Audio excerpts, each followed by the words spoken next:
Money FM 89.3. Best of breakfast. Morning Shot. Glad to have you with us here on Morning Shot. Now, Singapore takes different approaches to gig and freelance work. Foreigners need valid passes for jobs like food delivery, private hire driving, or on-site photography, while with remote freelance work such as coding, design, or content creation, the lines are more blurred, with firms often turning to overseas talent. What explains this distinction, and how does it affect perceptions of fairness in the labor market? A piece in the Straits Times entitled "Why Ring-Fence Platform Work for Locals, but Not Remote Freelance Work" sought to address some of these questions. And we're glad to be joined by one of the co-authors of the article, Dr. Clara Lee, Research Fellow at the Institute of Policy Studies at NUS. Clara, good morning. How are you? Hi, good morning. Thanks for having me on the show. Let's dive right into the article in question, which you co-wrote with your colleague, Dr. Matthew Matthews. It highlights the stark difference between how Singapore treats physical gig work and remote freelance work.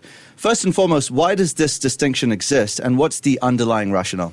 Yeah, so I think as Singaporeans, read headlines in recent weeks, they might be, a little confused, right, about why perhaps our government is being so uptight, right, about foreigners engaging in certain kinds of work, especially physical gig work happening in Singapore. But we remain so open to remote freelance work, where we have foreigners from overseas, where, firms engage them for all kinds of work that can be transacted digitally. So I think there are a few reasons about why the government is taking such a distinct approach with physical gig work as well as remote freelance work. So we can think of physical gig work occurring within the physical boundaries of Singapore as a country, and this means that whatever that happens within its borders need to play by the country's rules and laws, including things like licensing, safety requirements, insurance regimes, and physical gig work falls under that, whereby you have your food delivery riders and your ride-hail drivers, plying the roads of Singapore and delivering food, for our hungry Singaporeans. We also have, what we know as the broader manpower framework and labor policies that help to manage the number of, immigrant workers that we have in Singapore. And this is done through policy tools like quotas, like levies, like work passes. And this helps to manage the numbers, the ratio, as well as the, the kinds of immigrant workers that we have in Singapore to kind of make sure that the supply is just enough to meet the demand that is needed. And when we think of platform work as well, it actually acts as an employment safety net for a lot of our Singaporeans. And it helps especially our low to mid-skilled workers, our caregivers, as well as those between works and, transiting from one to another. It helps to supplement their income. It helps to really tide them through, economic downturns. And this is a safety net that the government would really hope to, make it such that Singaporeans have access to such work that are relatively lower barriers to entry and, afford flexible hours, instead of, having our foreigners come in to really dilute the market and to even depress wages there. Thank you for summarizing that. What are the current enforcement efforts against freelancing loopholes? Yeah, so I think, Singaporeans will also be familiar with what is happening in the news recently. So we have, the authorities coming in, right, to check on our our food delivery riders. I think they've checked on, hundreds of them, and they have, realized that at least a handful in the single digits, right, who are foreigners that are engaging in platform work illegally because they are not supposed to do so. And, we can also think of cross-border taxi services, right? So again, authorities are out there, conducting checks, not only at the borders, right, but also at our tourist attractions to really make sure that they are licensed appropriately and they are Singaporeans that are meant to do these jobs. Yeah, it's funny you mention cross-border passenger transport services because recently, I think in the Straits Times, an article was penned about how the payment of fines by drivers convicted of providing such services doesn't actually guarantee the release of the impounded vehicles involved. So they're definitely doubling down on that front.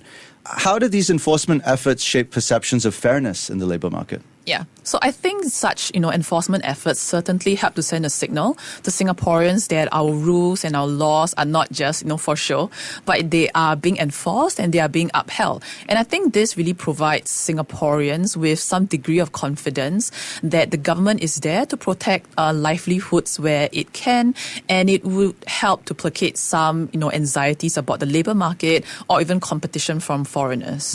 So you, I suppose, spoke to a number of platform workers as part of your research for this article. Do these measures actually reassure the workers, especially younger Singaporeans facing rising anxieties over jobs and wages, for example? Yeah, so I think it does help to some extent in that they, see, right, that the government is really doing something tangible to help them and to really make sure that the industry is, kind of safeguarded and meant for Singaporeans. But of course, to really placate their broader worries, right, about the job market, especially, for our youths, the government will need to do a lot more, than just enforcement. And I think there is indeed a dense ecosystem of policies and career support measures in place, things like lifelong learning credits, right?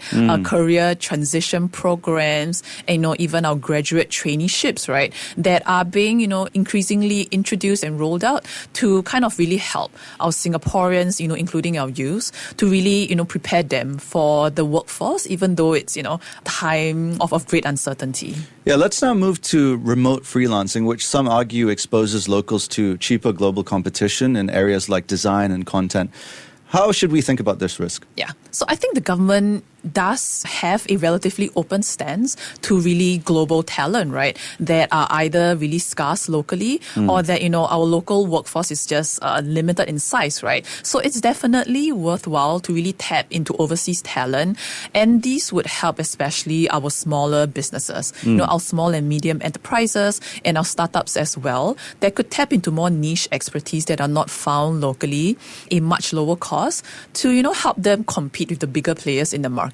So I think at least for remote freelance work, the government is, trying to help businesses to really tap into what they can for them to grow and to really help Singapore's economy as a byproduct as well. Where do you see the biggest trade-offs between protecting local livelihoods and keeping Singapore open as a digital hub? Yeah, so it is a balancing act, right, that the government will need to, tread carefully and to carefully calibrate.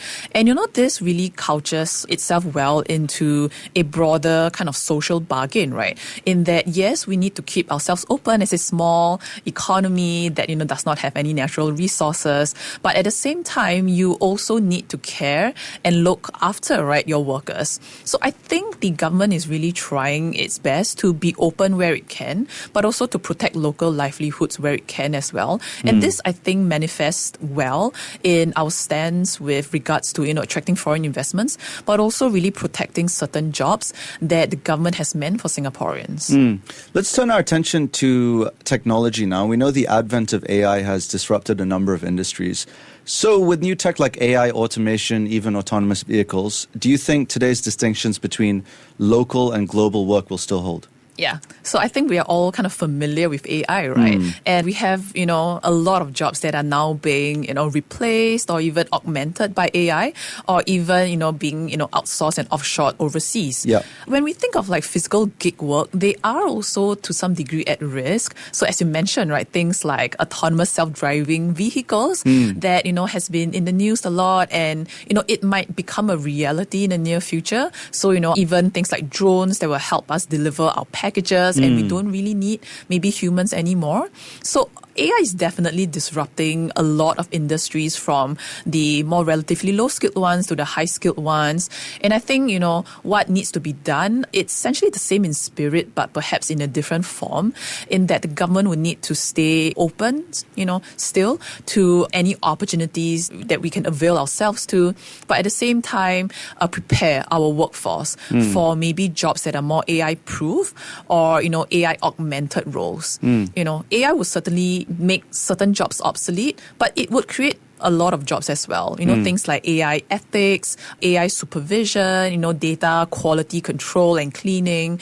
So it is, a tough job, but it has to be done, right, to really prepare one's workforce and even our young, right, in the education system to make them adaptable and flexible to whatever work that awaits them when they eventually enter the workforce. Yeah, so if we cast our minds forward about 5 or 10 years, just jumping on the point you made about how Singapore government needs to keep an open mind, what kind of social bargain or safety nets will we need to strike a fair balance between protection and openness? Yeah. So, it's really a multifaceted approach, right? So, as mentioned, we have the education policies that really need to keep up with what is really happening, not only locally, but globally as well. The labor market policies will have to be fair, not only to businesses, right, to help them compete, but also for our Singaporeans to really be able to secure jobs and, good jobs, right? So that, they not only earn an income, but also, reach their full potential. So even with the, oncoming advent of AI, what the government has to do would actually kind of remain pretty much the same in that they would have to strike a balance and a social bargain, right, to make sure that Singaporeans will accept the government stance of staying open to, foreign competition, but at the same time to protect its local workers. All right, we've been in conversation with Dr. Clara Lee, Research Fellow at the Institute of Policy Studies at NUS, about the different approaches Singapore takes to gig and freelance work and how it affects perceptions of fairness in the labour market. Clara, thank you so much for your time. Thank you. Stay with Money FM 89.3.